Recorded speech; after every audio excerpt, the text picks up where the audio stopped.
Шымкенттік су ресурстары маркетинг жауапкершілігі шектеулі серіктестігіне Қарағанды су мекемесінің мамандары келді. Бұл жұмыс сапарының мақсаты сумен қамту және шайынды суды тазарту кәсіпорындары арасындағы тәжірибе алмасу.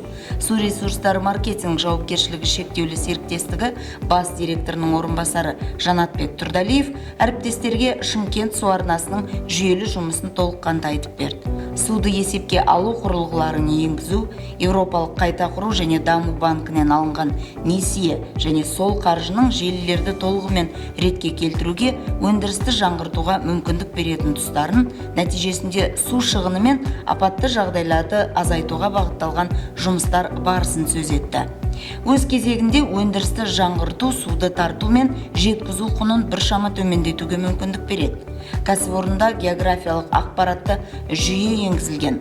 Бұл жүйе сумен қамту және кәріз желілерінің цифрлық картасын жасауға, орталық диспетчерлік қызметінің жұмысында жаңа әдістерді енгізуге негіз болып отыр.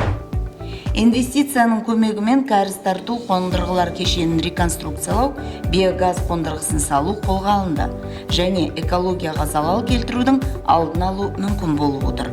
Сонымен қатар, шайынды суды тазарту кешені жылу және электр энергиясымен қамтамасыз етіледі. Қарағандылық әріптестер су ресурстары маркетинг жауапкершілігі шектеулі серіктестігінің орталық диспетчерлік қызметінде де болды. Өндірістік процесстерді бақылау цифрландырылған.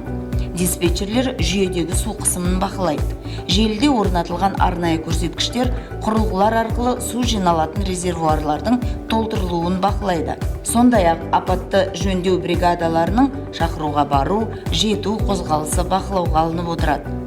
Көптеген процесстерді орталық диспетчерлік қызметі қашықтықтан басқарады.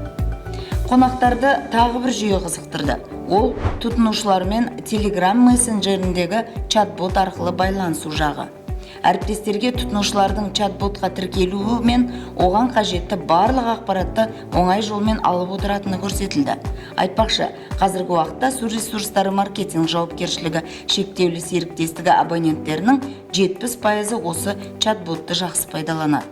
Жұмыс сапарының алғашқы күнінде екі өңірдің мамандары сумен қамту және кәріз жүйелеріне жауапты қызметкерлердің өздерімен кездесті.